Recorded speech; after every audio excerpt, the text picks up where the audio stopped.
Okay. More calculus. This is section 4.5. So this section is about optimization problems. These are essentially like story problems, word problems, where we are trying to sort of maximize or minimize some thing, right? So optimization in the sense that we're trying to optimize, that is either maximize or minimize some like quantity. There's a whole routine to it. Essentially what we're trying to do are story problem versions of the types of things we were doing in sections 4.1 and 4.3, right? So finding maximums and minimums using calculus techniques. And so I think what we'll do is just like start by putting an example out here. Let's like create a scenario, and then we'll sort of build up the calculus to deal with that scenario and sort of go through all the steps to solve it. So optimization 101, classic optimization is variations on the fence problem. So let's say we have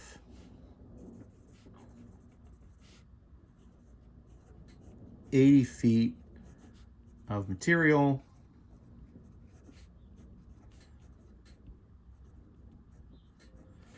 to build a rectangular fence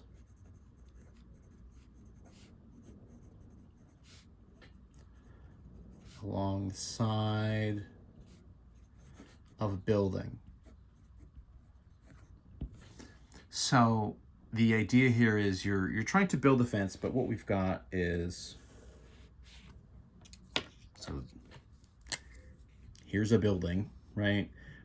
And what we're going to do is in green, this is going to be our sort of like fenced in area. So this makes a rectangle, but the material is only going to be the three sides here. So if we have a fence along a building, right, the rectangle has four sides. The fourth side is the building itself, right?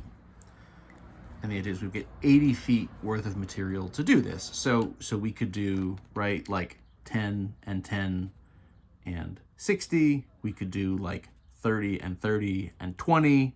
We could do like 1 and 1 and then like 78, right? There's like a very big window in terms of like how, the kind of dimensions that we could have here. The question, pardon me, is, so what are the dimensions of the fence with maximum area? So we'd like to essentially get the most like bang for a buck here. We'd like to maximize the area that we're enclosing. We'd like to essentially like fence in the biggest amount that we can, using, right, this sort of using up all 80 feet of this material. So here's what's going to happen, right? So if we want to maximize the area, that is, we want an area function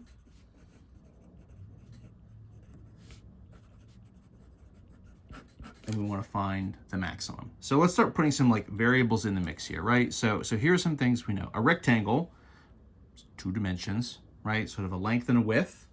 I'll sort of generically just call them like X and Y. So this would be X and Y. And so area, of course, of a rectangle is just like X times Y. So by itself, that is just like not enough information to really do anything, right? You would just sort of say like, I don't know, make the X and the Y pretty big if you want to maximize this A value. So it's not enough to just like have an area. We have this secondary thing, which is the restriction where we only have 80 feet of material to work with. So how the optimization problems will work is you'll have some sort of generic value that you're trying to maximize or minimize, and there's going to be some sort of like secondary restriction on that value. And so the restriction and the sort of, the value or the, that you're trying to maximize and minimize will sort of work together to create a situation where you can like do the calculus. So our initial equation is this area equation. Our restriction, right, would be what? Well, it would be that like the three sides of the fence that we're building are going to be 80 feet of material. So the restriction here is that we have 80 feet of material to work with, and that would be equivalent to x plus y plus another x, right? And so this is 3 sides of material, and so in this case it would be, 2 x's plus 1 y. Okay.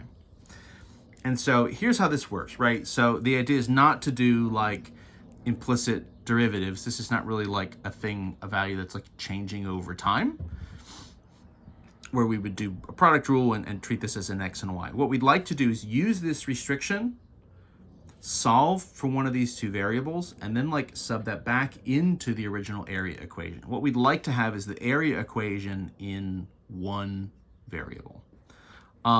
So the easier variable to solve for here in this like restriction equation is probably the y. If we did just like minus 2x from both sides, we see pretty quickly that like 80 minus 2x would be the length of the y value.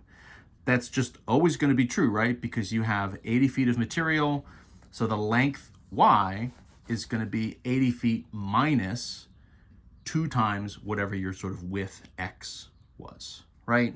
Everything has to add up to 80, so that relationship is always in place. So the idea is you're going to say, okay, so if this is sort of what y is equal to in this scenario, that means the y in the area equation can be rewritten in terms of that. So that means my area specifically as a function of x would be x times 80 minus 2x, aka this would be essentially 80x minus 2x squared. So that's the area equation, right?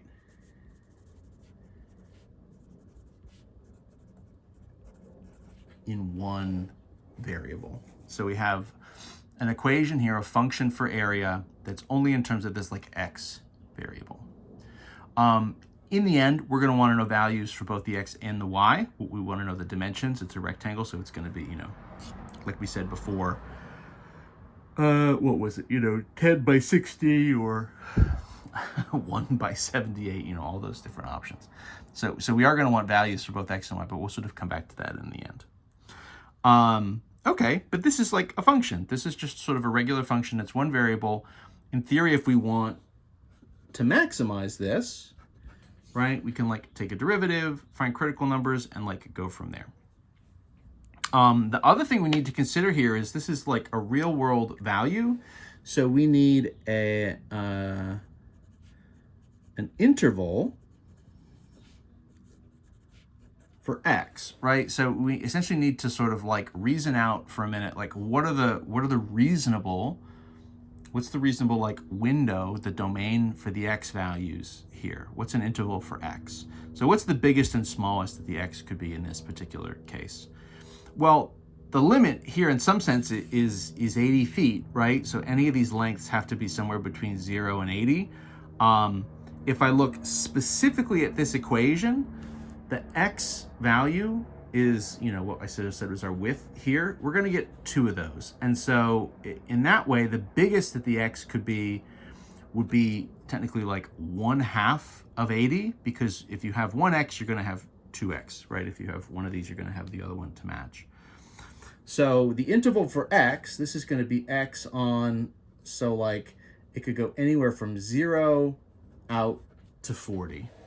The idea in some sense is that you're kind of like talking about sort of very obviously not usable values at the endpoints. In this case, if your x is 0, you don't really have a fence at all because it's all the way up against the wall. If the x is 40, well, then you just have 2 40-foot pieces of fencing just like smooshed together, because now your y is 0. Nevertheless, those are sort of obvious endpoints. We can sort of put brackets on them. That works and sort of is reasonable. So let's do the calculus. The calculus essentially then is maximize this function, 80 times x minus 2x squared, over the interval 0 to 40.